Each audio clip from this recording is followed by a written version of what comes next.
منافقین نے نا مسجد قباء کے پاس ایک نئی مسجد بنا لی تھی، مسجد درار، اور نبی پاک صلی اللہ علیہ وسلم کی بارگاہ میں حاضر ہو کے عرض کرنے لگے یا رسول اللہ صلی اللہ علیہ وسلم تشریف لائیں اور ہماری مسجد کا افتتاح کر دیں۔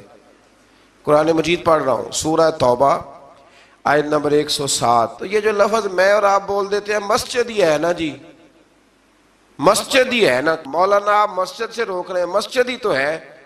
منافقین نے مسجد بنائی قرآن مجید کی سورہ توبہ کی 11ویں پارے کی آیت نمبر 107 میں۔ اصل میں ابو عامر ایک راہب تھا، وہ مدینہ منورہ کا منافق تھا، یہاں سے بھاگ کے مکے گیا، پھر اس نے جا کے ایک اور بادشاہ کے پاس پناہ لے لی، تو وہاں سے اس نے باقاعدہ خط لکھا مکے کے منافقین کو کہ اگر تم مسلمانوں کا کافر بن کے مقابلہ کرو گے تو تم نہیں کر سکتے، تم منافق بن کے مقابلہ کرو، اور اگر تم اپنے گھر کے اندر بیٹھ کے مسلمانوں کے خلاف میٹنگ کرو گے تو کامیابی نہیں ہوگی، تم ایک مسجد ہی بنا لو تاکہ لوگ سمجھے کہ ہے تو مسجد ہی ہے، تو مسجد ہی۔ انہوں نے مسجد بنائی، اور نبی کریم علیہ السلام جب تبوک کے سفر کے لیے جا رہے تھے تو آ کے عرض کرنے لگے حضور ایک دفعہ نماز پڑھ کے مسجد کا افتتاح کر دیں۔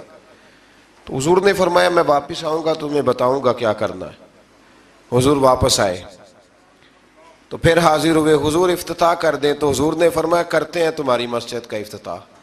حضور نے مولا علی شیر خدا رضی اللہ تعالیٰ عنہ اور کچھ اور صحابہ کی ڈیوٹی لگائی، کہا ذرا مسجد کا افتتاح تو کرو، گویا افتتاح تو کرو۔ وہ افتتاح کرنے گئے تو پہلے مسجد کو گرایا، پھر اس کی بنیادوں کو اکھیڑا، اور پھر اس کی بنیادوں کے اندر آگ جلائی، آگ جلائی۔ فرمایا یہ مسجد نہیں، یہ مسجد درار ہے، تفریق ڈالنے کے لیے بنائی گئی۔ قرآن مجید نے کہا مسجد درار کا ذکر ہے، منافقین نے ابو عامر راہب کی سازش یہ مسجد بنائی تھی، اور حضور صلی اللہ علیہ وسلم کو اس میں نماز پڑھنے کی دعوت دی تاکہ یہ مستند ہو جائے، لیکن اللہ تعالیٰ نے نبی پاک صلی اللہ علیہ وسلم کو اس میں نماز پڑھنے سے منع فرمایا اور بتایا کہ اس مقصد کے مقاصد یہ ہیں۔